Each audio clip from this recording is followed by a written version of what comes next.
Hello and welcome back. Land allotted to big feudal landlords, उसको क्या बोलते हैं? Jagirdari system. Land allotted to big feudal landlords, ये है jagirdari system. Land allotted to revenue farmers of rent collectors, ये है zamindari system.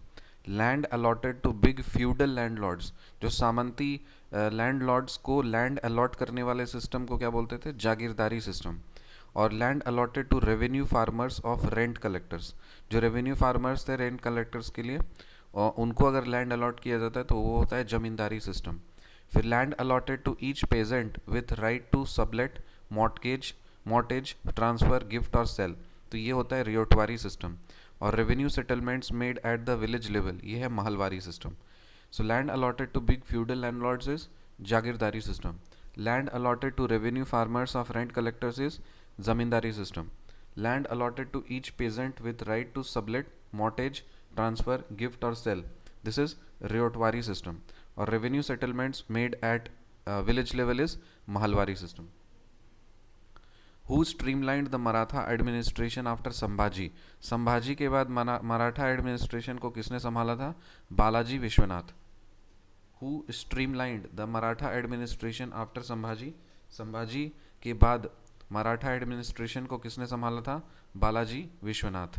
Who streamlined the Maratha administration after Sambhaji? Balaji Vishwanath. Who streamlined the Maratha administration after Sambhaji? Balaji Vishwanath. Who streamlined the Maratha administration after Sambhaji? Balaji Vishwanath. Akbar at the time of capture of Khandesh in 1601.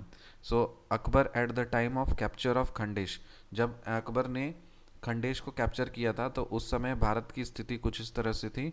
ये वाला region है, map देख लीजिए एक बार. तो ये जो लेफ्ट साइड वाला गोवा महाराष्ट्र, ये जो एक कोस्टल वाला रीजन है, तो ये वाला रीजन था, ये टाइम पीरियड था Akbar at the time of capture of Khandesh in 1601.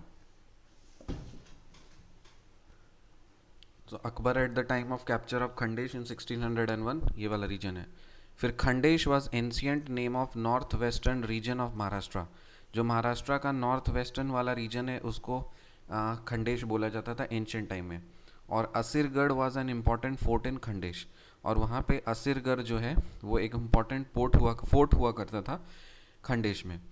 In 1601, Akbar annexed the Khandesh Sultanate and Burhanpur became the capital of Khandesh Subah of the Mughal Empire.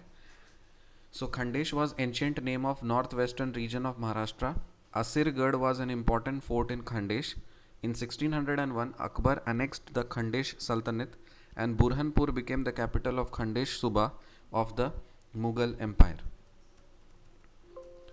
Land allotted to big feudal lords, jagirdari system. Land allotted to revenue farmers of rent collectors, jamindari system.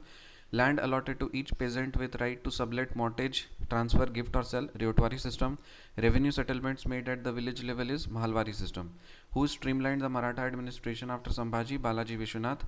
Akbar at the time of capture of Khandesh in 1601, ये वाला region है. Khandesh was an ancient name of northwestern region of Maharashtra. Asirgarh was an important fort in Khandesh. In 1601, Akbar annexed the Khandesh Sultanate and Burhanpur became the capital of Khandesh Subah of the Mughal Empire. See you in the next video. Till then, bye.